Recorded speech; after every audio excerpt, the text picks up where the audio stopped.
Okay, last chapter of The Quest of Quentin. Hope you're enjoying it. And we're going to start a new book tomorrow or Monday, okay? I have a new book we're going to read. So, after this, I'm going to do a little, I want you to probably do some main idea work. Let me think about it. Let me do this, and then I'll post it on portfolios. A lot of people are not even listening to the videos anymore, but I appreciate the ones that are. Okay. Chapter 7 is titled The Sacrifice of the Summit Kingdom. And there's the picture. The Sacrifice of the Summit Kingdom. Some of you have made predictions already, so let's see if we are an inference to see if that's what we really, based on what we've read, what we think is going to happen. All right, Quentin's head felt well enough the next morning that the hermit shepherd allowed him to get up and walk. They soon returned to the room with the beautiful mural on the wall.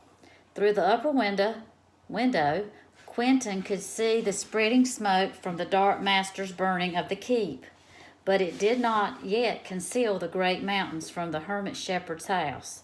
So when the shepherd opened the golden scroll on the table, light from the kingdom shone freely in, bringing a glorious reflection from the scroll. At Quentin's request, the shepherd continued reading where he had left off. Quentin felt the same sensation as before. The mural seemed to come alive, and he felt himself a first-hand witness to everything it illustrated.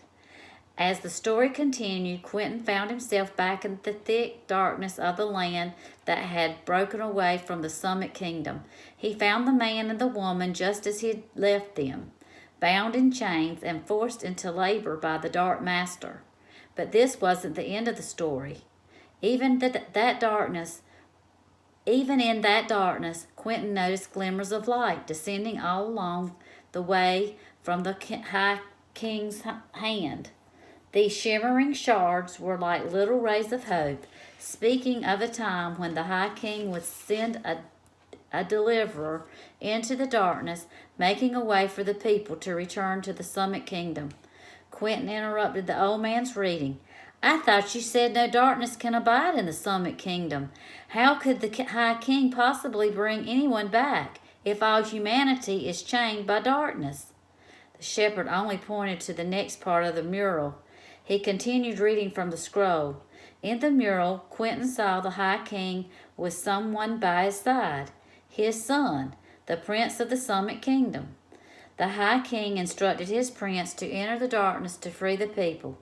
The prince removed his royal crown, laid aside his royal cape, and put on the everyday clothes of a commoner.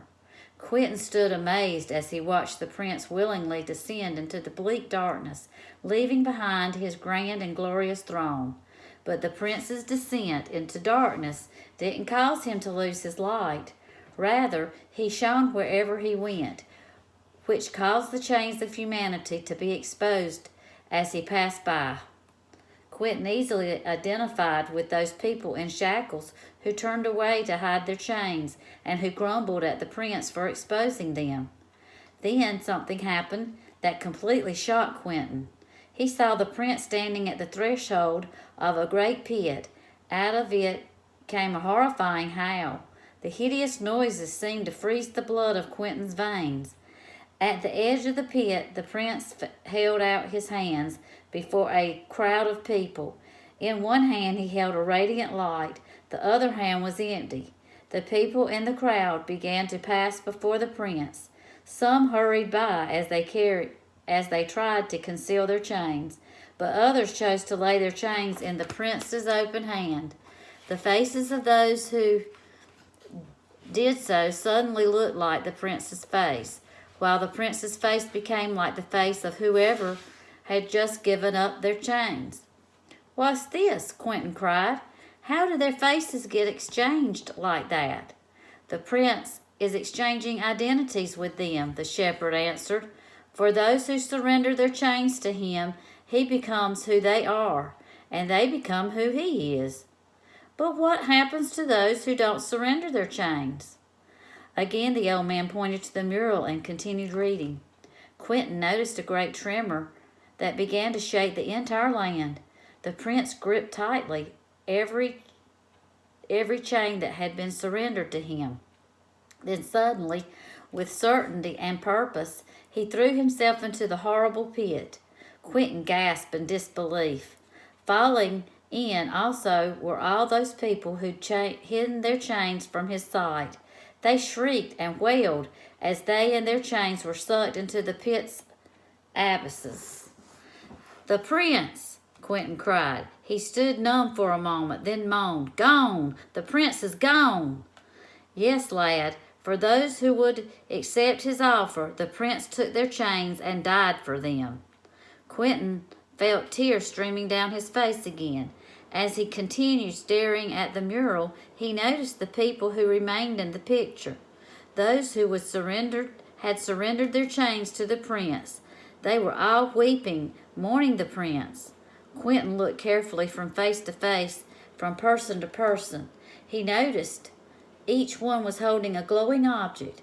What's that in their hands?" Quentin asked. "In exchange for their chains, the prince has given them the promise of light. That's what they're holding." No sooner had the shepherd finished uttering these words than a light began shining out of the pit. Quentin wiped away his tears to more clearly see what was going on. He saw the prince of the Summit Kingdom rising up, then standing in triumph over the abysses. "He came back!" Quentin shouted. "He came back!" He watched with joy as the people who had remained in the mural now gathered around him. As they did so, the light they held in their hands overflowed into their hearts. "The light bearers," said the shepherd with delight, "these are the first to let the good prince take their old life and die with it, and they received his life in its place. They found the way back into the Summit Kingdom, and now they're citizens there." Quentin understood what the prince had done and why, though it still utterly amazed him. He turned to the shepherd. Humbly he said, "Would the good prince do that for me?" "He already has, lad." The shepherd's eyes gleamed. "His offer is free and available to all, but it requires that you do as those in the mural have done."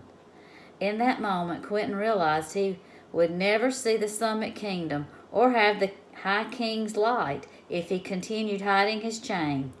As bravely as he could, he entered directly into the stream of light shining down through the upper window, the light that proceeded from the great mountains. Quentin lifted up his shackled hand. When he did so, the chain about his wrist became so exposed and hideous that it filled him with shame. He was so repulsed by it he wanted to hide himself again, but he knew that if he wanted freedom, he must let the light deal with his chain. He stretched out his arms higher into the light. Then he heard a quiet echo from the distant mountains. "I've been waiting for you, Quentin. You cannot enter my kingdom while you're gripped by the darkness. Will you let me have your chain and all that you are? In its place, I offer you my life, the life of light." Again, tears streamed down Quentin's cheeks, this time tears of joy. "I will, your highness. If you'll take my chain and all that I am, I take your life in its place." As Quentin spoke these words, a brilliance shone around his shackled hand, then vanished, leaving no trace of the dark, hideous chain he once wore. "The chain!" he cried. "It's gone! I'm free!" The shepherd wore a beaming smile. "And that's not all. Look!" He pointed at Quentin's chest, which was shining with a definite brightness. Then the brightness seemed to seep entirely within him. "You're not only free from your chain," the shepherd said, "but the light of the High King now dwells inside you. Quentin, you are a light bearer now." Quentin didn't know what to say, nor did he know what faced him in the future with all its uncertainty. The shadow of darkness still proceeded from the keep and infested the land. The golden scroll still needed to be returned, and he needed to find his father. but Quentin believed with certainty that the High King's light would equip him for whatever perils lay ahead. He also understood how he could carry out this important mission, not by forcing the light of the Summit Kingdom, but by following it. And he was now free, for the first time ever, to do exactly that.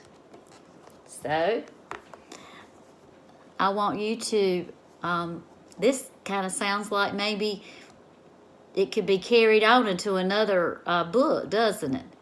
What would you think might happen in the next story about Quentin? He told at the end the things he still needed to do, but he felt like he could do it now that he had conquered it and gotten his chains removed. So if you are listening to this, please go into portfolios on Dojo and record what you think would happen in the next book. Or you can type it or draw a picture about it. Okay, hope you enjoyed it. See you soon. Bye.